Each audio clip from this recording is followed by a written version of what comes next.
Hallo und willkommen zu einer spätsommerlichen Motorradtour am Gardasee.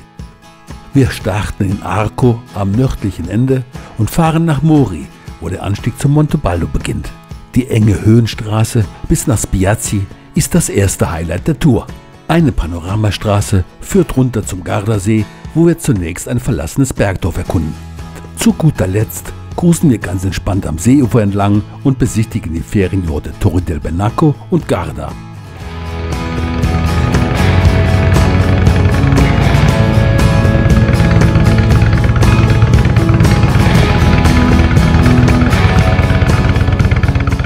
Offensichtlich erwartet uns wieder ein wunderbarer Tag. Wir fahren nach Süden der Sonne entgegen.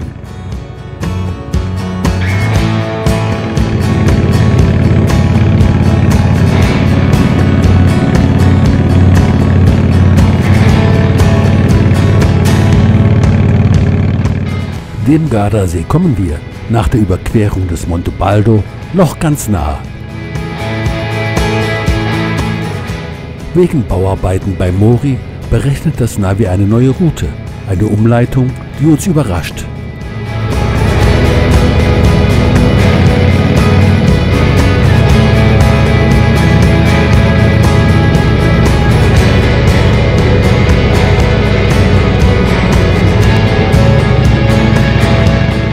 Sano, ein beschauliches Dorf inmitten von Weinbergen, hatten wir eigentlich nicht auf dem Plan.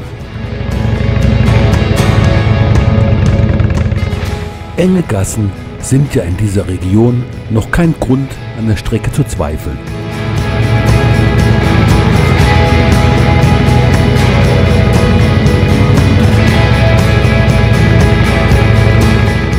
Solange der Asphalt noch so gut bleibt, ist der steile Anstieg in den Weinbergen noch kein Problem.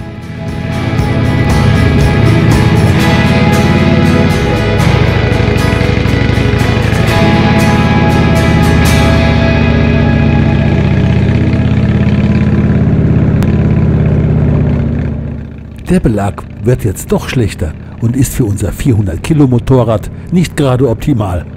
Wir sind gespannt, wie es weitergeht.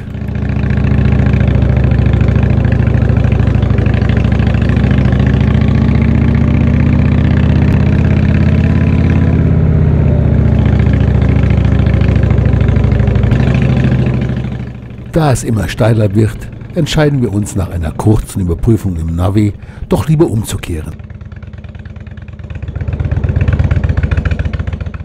Der Weg soll im weiteren Verlauf nicht befestigt sein und das Risiko wollen wir lieber nicht eingehen.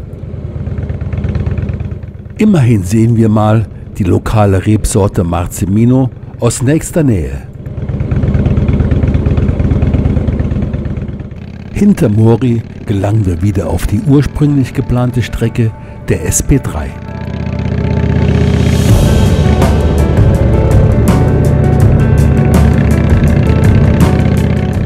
Die Nordrampe zum Monte Baldo ist hier hervorragend ausgebaut und wird erst bei Brentonico allmählich schmaler. Bis dahin können Motorräder und Autos die schön geschwungenen Kurven und die Aussicht genießen.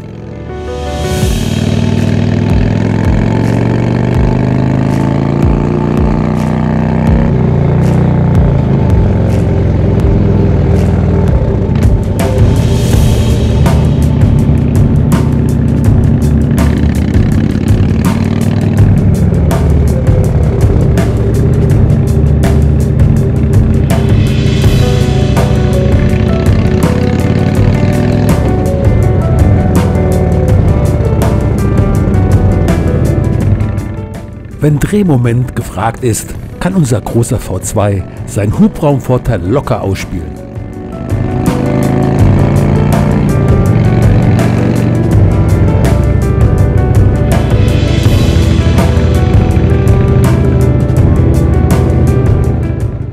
Brentonico liegt auf einer Hochebene, die vor allem landwirtschaftlich genutzt wird.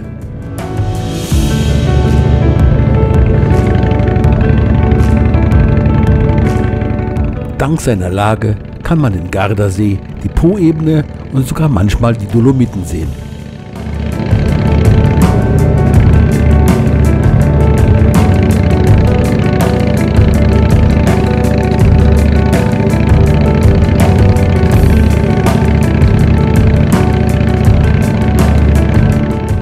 Die Straße wird nun zunehmend schmaler und bei Gegenverkehr macht sie das Autofahren nicht unbedingt leichter. Für Motorradfahrer ist es ein Genuss, aber leichtsinnig sollte man nicht werden.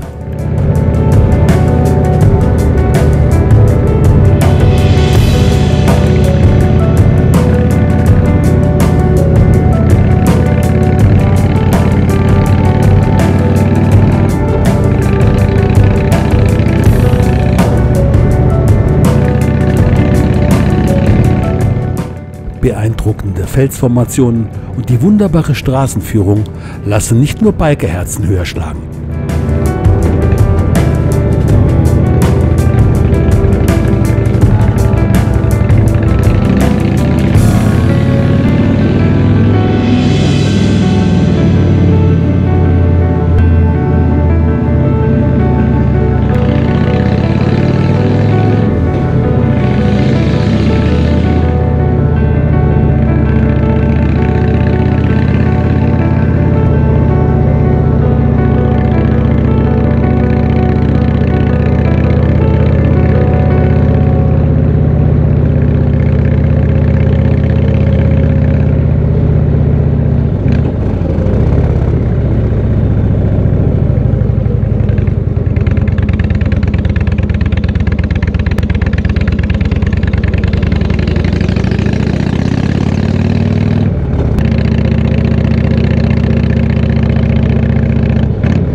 Mittlerweile haben wir ca. 1500 Meter Höhendifferenz überwunden und erreichen bald den Passo Pozza della Colla.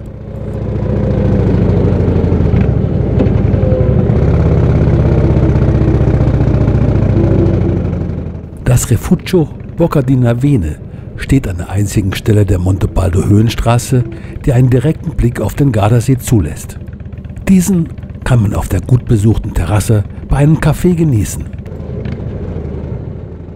Nach der Pause fahren wir auf der SB3 weiter nach Süden und bewundern dabei die traumhaften Bergpanoramen.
Nachdem wir bei Novezza mehrere Berghütten passiert haben, geht es jetzt auf der Südrampe, die breiter ausgebaut ist, wieder nach unten.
Der hübsche Ort Ferrara di Montebaldo wartet geduldig auf Touristen, die eine Pause einlegen wollen.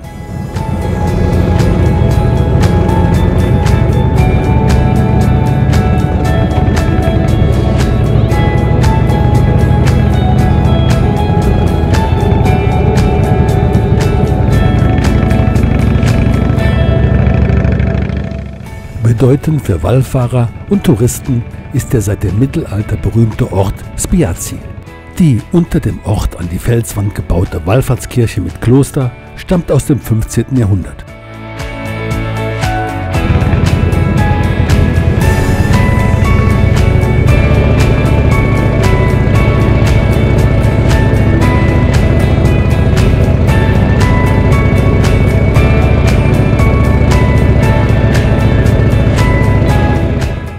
Die Gemeinde Caprino Veronese mit über 8000 Einwohnern ist das Verwaltungszentrum der Montebaldo-Region und touristisch geprägt. Vom Ort aus führen mehrere Straßen zum Gardasee. Wir nehmen die Panoramastraße nach Brenzone.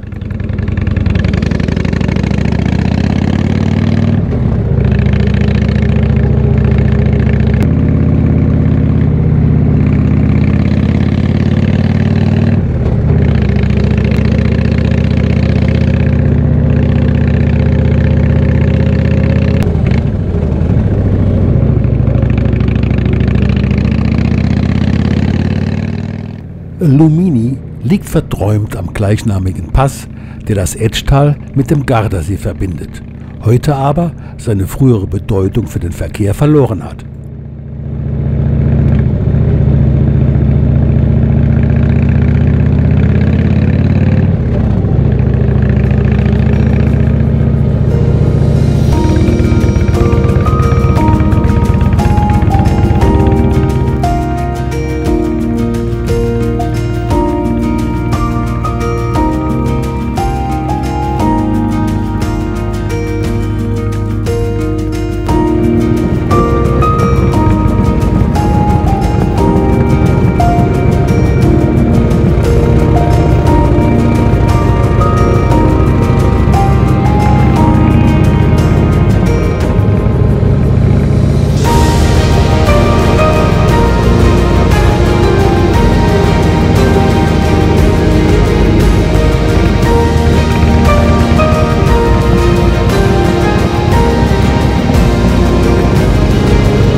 Piazza gehört schon zur Gemeinde Brenzone und lebte lange, wie fast alle Dörfer der Region, vom Oliven- und Obstanbau.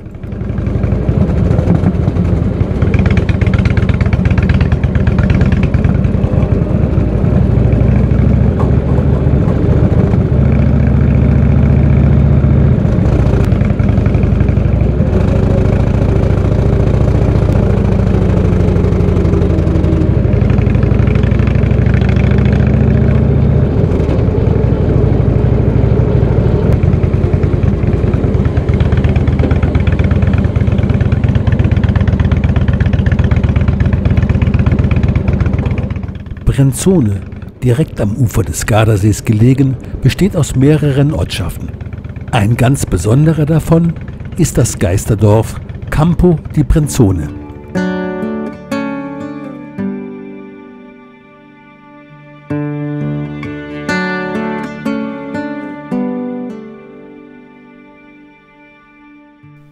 Das im Jahr 1023 erstmals erwähnte Dorf ist für Besucher nur zu Fuß erreichbar. Lediglich Esel- und Maultierpfade führen mit teilweise abenteuerlicher Steigung nach oben. Alte Trockenmauern und Olivenbäume zeugen vom entbehrungsreichen Leben. Bis in die 1950er Jahre war Campo noch ein belebtes Dorf mit Familien und auch Kindern. Danach sind wegen der verbreiteten Armut und der abgelegenen Lage immer mehr Menschen fortgezogen. Heute sollen hier nur noch eine Handvoll Personen leben. Wir indes haben niemanden gesehen.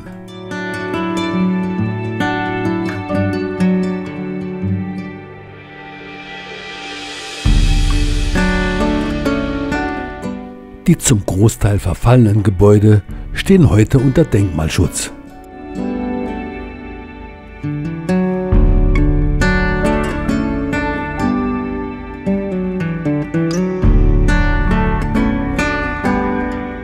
Man fragt sich, ob die früheren Einwohner diese Aussicht bei ihrem schweren Leben überhaupt genießen konnten.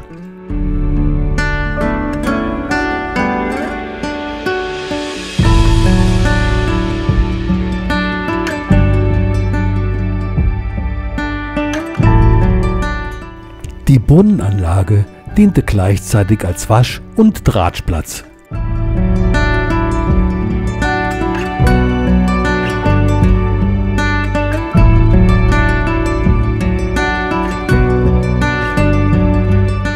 Die kleine Kirche San Pietro in Vincoli stammt aus dem 13. Jahrhundert. Die heiligen Fresken von 1358 wurden bereits restauriert und sind ein Zeugnis der tiefen Frömmigkeit der ehemaligen Einwohner.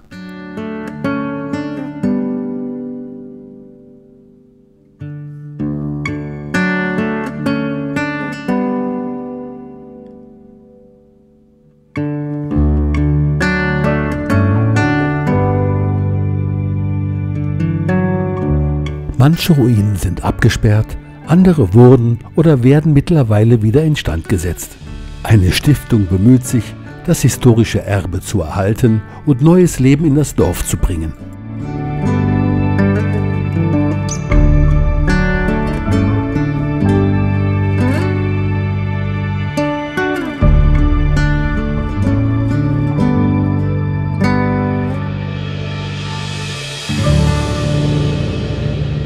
Nachdenklich geworden, machen wir uns auf den Weg zu unserem nächsten Ziel, Torri del Benaco. Bis dahin genießen wir das sanfte Gleiten auf der Gardesana Orientale.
Die Gardesana führt mitten durch Torri del Benaco, doch man muss anhalten, um den Ort kennenzulernen.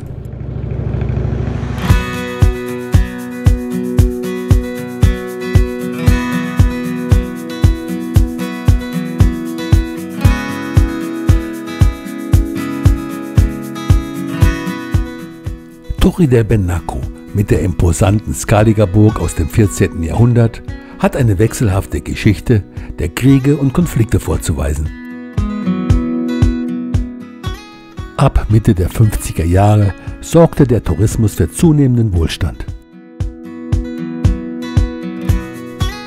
Bis dahin lebten die Menschen hauptsächlich von Fischfang und Olivenanbau.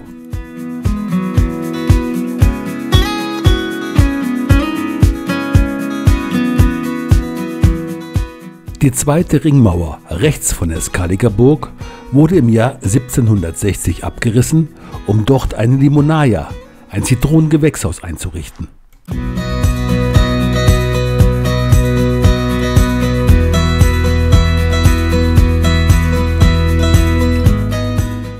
Der kleine, malerische Hafen dient heute mehr touristischen Zwecken als der Fischerei.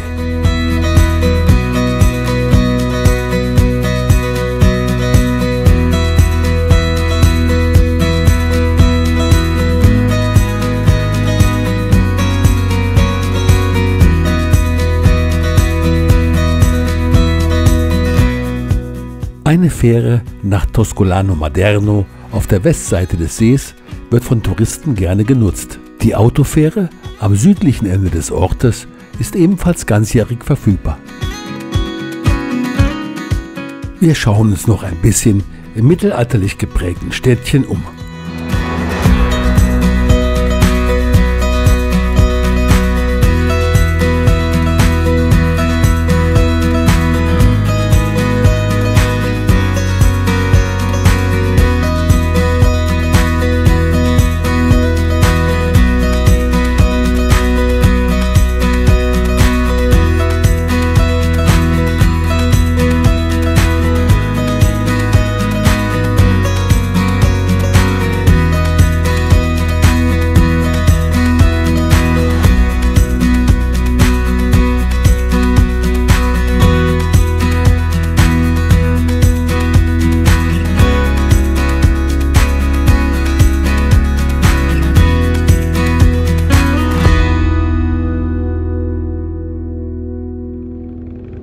Da wir noch Garda unter die Lupe nehmen wollen, schwingen wir uns wieder aufs Motorrad und fahren in die nur 7 Kilometer entfernte Stadt.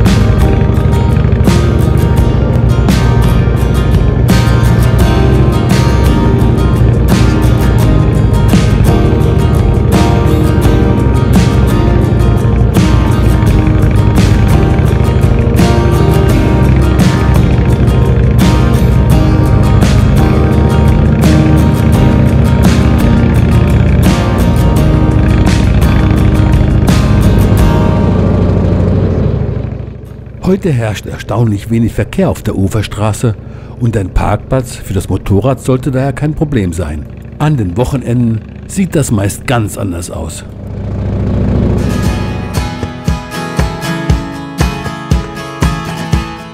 Der renommierte Urlaubsort ist seit dem 12. Jahrhundert der Namensgeber des größten italienischen Sees.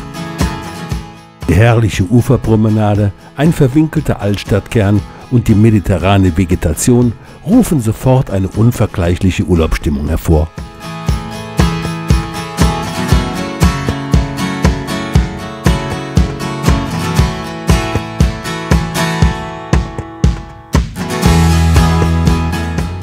Die alten Gewölbe geben sogar einem Schuhladen einen luxuriösen Touch. Der Uhrenturm war ursprünglich Teil der Stadtmauer und kulturelles Zentrum der Bürger von Garda.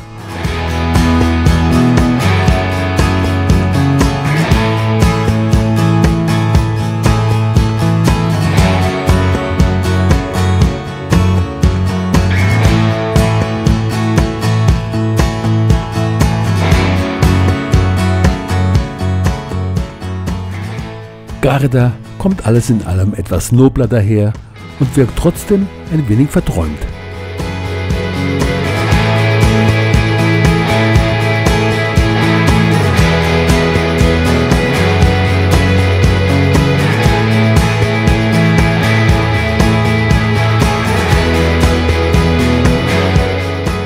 Es macht immer Spaß, enge Gassen zu erkunden, um hier und da lokale Spezialitäten oder romantische Ecken zu entdecken.